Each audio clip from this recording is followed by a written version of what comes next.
Ayun, good day mga idol. Welcome naman po sa aking munting channel. Yan, mega love shout po sa inyo lahat mga idol, kabakyard, mga silent viewers ko dyan. Mga kababayan kong FW, kababayan kong mga katira sa iba't ibang bansa. Yan, shout out po, ingat po mga kabakyard. Gagawa naman po ako ng video dito sa aking munting backyard. May namisa naman po kasi mga kabakyard sa aking mga inahin.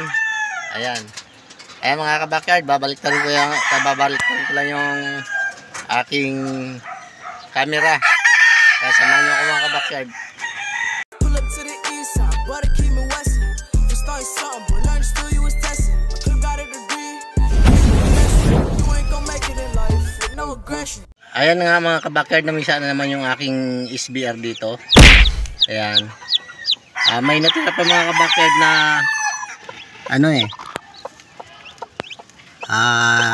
apat pa na itlog. Yan, may mga na mga kabakyard. May mga crack na rin yan. Saka kinuha ko na yung mga sisiw niya. May napisa na mga kabakyard dyan na 5 piraso. Hindi natin pinakita mga kabakyard kasi baka mapagalitan tayo ng ating lolo. Yan.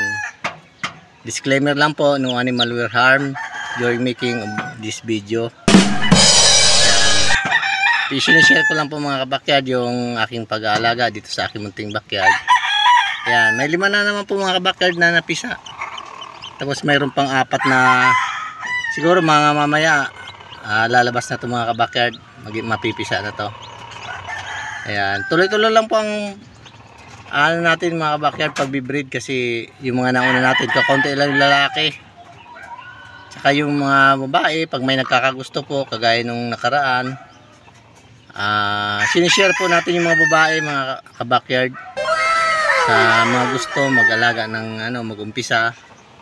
Yan, sinishare natin yung ating mga bloodline na sobra sa atin, mga babae lang mga kabakyard kasi nag-iipon tayo ng mga lalaki mga kabakyard kasi ang dami ng bakanting kulungan dito mga kabakyard sa katalian sa aking backyard, kaya mag-iipon ulit tayo mga kabakyard. Kasi mga nakaraan, pati mga lalaki na-share natin mga kabakyard sa mababang halaga lang naman. Kasi pagbibigyan natin yung mga subscriber natin. Hindi naman po tayo, like kung sinasabi, hindi naman tayo commercial breeder. Pero maayos naman po ang ating mga bloodlines. Sana all. Sa may gusto lang naman po magkaroon ng ating bloodline, yun naman ang pinagbibigyan natin mga kabakyard.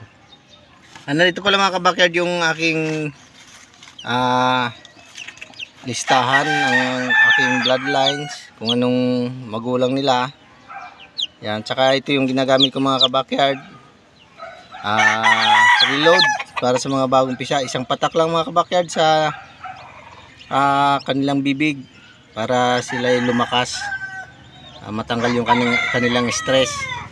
Hindi ko na ipapakita yung pagpatak mga kabakyard kasi napakasila ni lolo tungkol sa manok, kaya hindi natin ipapakita mga kabakyard para medyo safe yung ating channel.